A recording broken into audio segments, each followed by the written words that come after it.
to it fast. Right here on the Anycast. Make it strong, make it last. Right here on the Anycast. Okay, welcome. We are here with one of the OG, both Cashfly supporters and podcast supporters. Paul, how the hell are you? I am the hell great, man. It is fun to finally get on here. It took till season 2 for it to happen, but it's good to be here, man. For those who don't know you, who are you? How'd you get here? And in 2 minutes or less, what are you selling so that we can all get people to fast forward past what you're selling and get to the good stuff? In 2000, actually, I got a vision for audio online. Don Katz, Audible, had dinner with him, and he presented a vision for audio that just blew my mind. And Audible continues to dominate in a certain space of that today. I wanted in 2000. I couldn't get in because it was $500,000 to get in. They got 70%. We got 30%. And they just signed Tom Clancy and Harry Potter. So I was going to play that game. 2004, podcasting pops up. And what podcasting represented to me at the time was now I can play Audible. It's actually gotten a lot bigger. It's gotten a lot more exciting. But the idea of someone with a message being able to distribute it without censors, without distribution requirements, without anything, directly to the audience, spam free, was really, really exciting to me. So I started from day one, did not make money until at least a decade into it, but was there from the beginning. You know, the first podcast event where you and I met, you know, I love to tell everybody that when at the end of the podcast event, the entire podcast event met in the hotel bar afterwards. You know, there was a page of podcasts available at the time. Now it's gotten slightly bigger. So I run a company called the Podcast Partnership. We partner with people to help get their podcast out the door. Okay. So big topic that we both stumbled on at Movement. The AI overlords are coming. Or they're already here and we're afraid of them taking over more. Seemed to be a lot of FUD going on. How do you see AI changing the landscape? Let's talk about the FUD first. Because podcasting means 10 different things to 10 different people, there are different assignations of the value in the midst of all of this. For some, it is art. And the idea of going into the cutting room and sculpting the perfect sonic soundscape for your podcast adventure is really exciting to some. And the idea that AI might take that away. There are a lot of editors who are afraid of losing their art. There are a lot of by-the-hour editors who are afraid of losing some work. Writers for show notes, this kind of stuff, all these things. There are some who put a great deal of value into it. There are some who have found a great deal of value in it. And AI really, really shakes that up in some ways that people have to discern. And I think this at the end is going to be a good thing, but I think it's going to be bloody at the beginning. Everybody should ask what role AI plays in their podcast. The joke is, you know, in AI, they say you're not going to be replaced by AI. You're going to be replaced by someone who uses AI. And Right. I'd say the exact same thing to be true for podcasts. Your podcast is not going to be replaced with an AI podcast. It's going to be replaced with a podcast that uses AI to do the stuff that AI should be doing. Sure. Now, even longer than podcasting, I've been a sci-fi nerd. And the big theme of sci-fi is, you know, when we lose, Matt?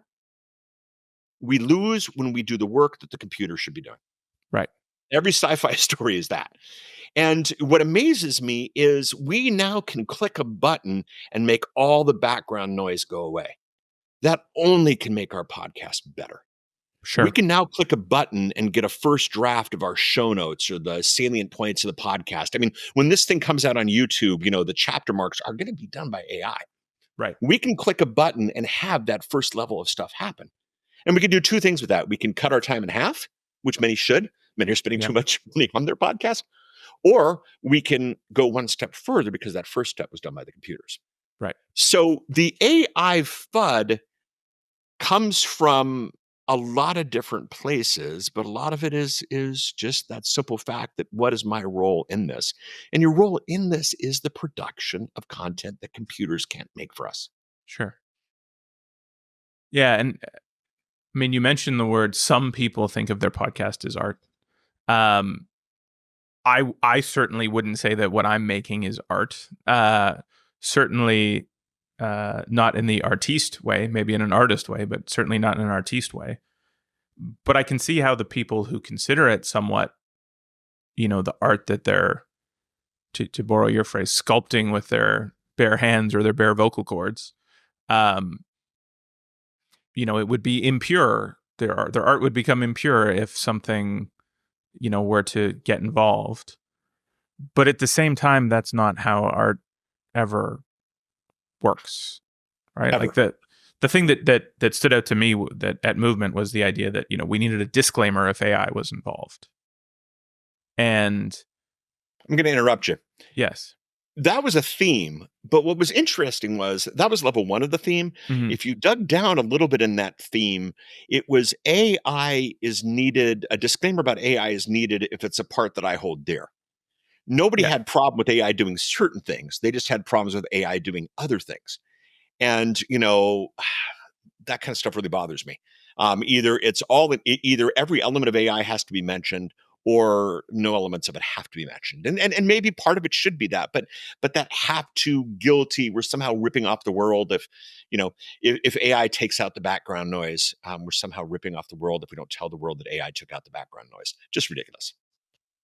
Yeah, and even if it's more than that, right? Like even the idea that, let's talk about other art, right? So music. Or forget music. Start with movies. Do you interrupt the movie to tell people that the special effects were done with CGI? Exactly. The rock that hits him in the head is not real.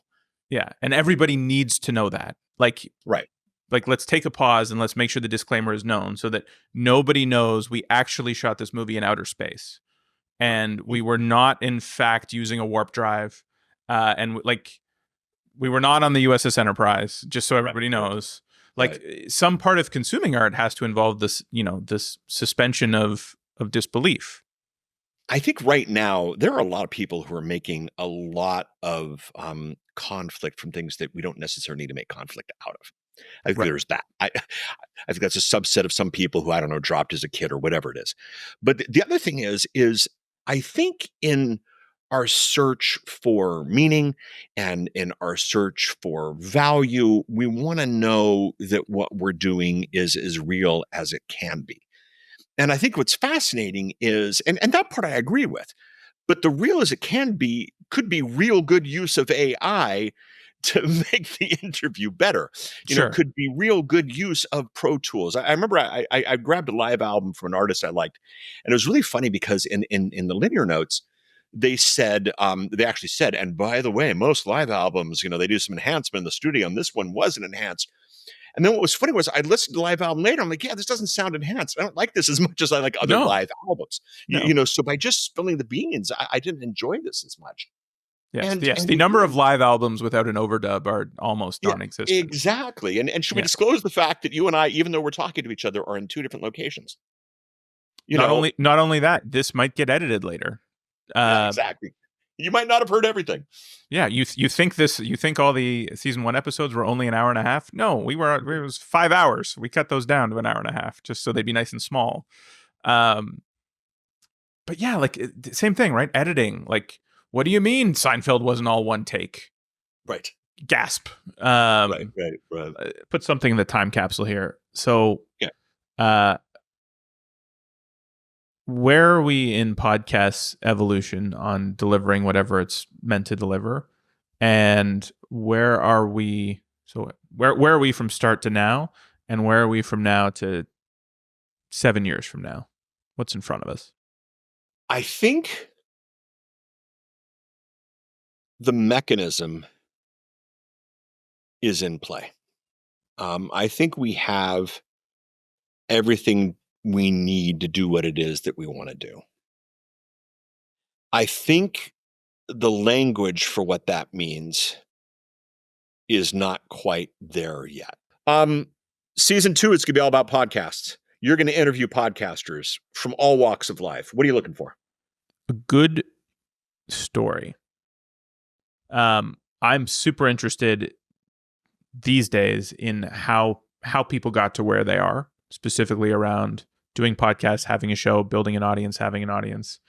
And what I think we're going to find by the end of it is for however many episodes that we end up in season 2, there are going to be that many number of very different stories with some commonalities, right? Some conclusions that might be the same. But, these are people that are choosing to put themselves out there in the world, and not only in the world, but on the internet, and have the comments and the reviews and all those things happen. So,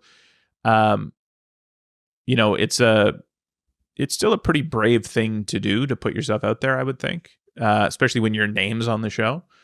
And so a lot of these people, I think, are not necessarily trailblazers in the sense that we were trailblazers in 2005, but it's still a brave thing to do, and it's still early. And so I think the stories that got people to where they are, I think, are going to be really interesting. I think the predictions are going to be really interesting. And I think the random tangents and rabbit holes are going to be more interesting than everything else. So I'm excited. All right, Paul, thank you. Thanks, Matt. Another round, so much more to talk about. Gonna aim to satisfy with help from CashFly. Get to it fast. Right here on the Anycast. Make it strong, make it last. Right here on the Anycast. The Anycast podcast, brought to you by CashFly.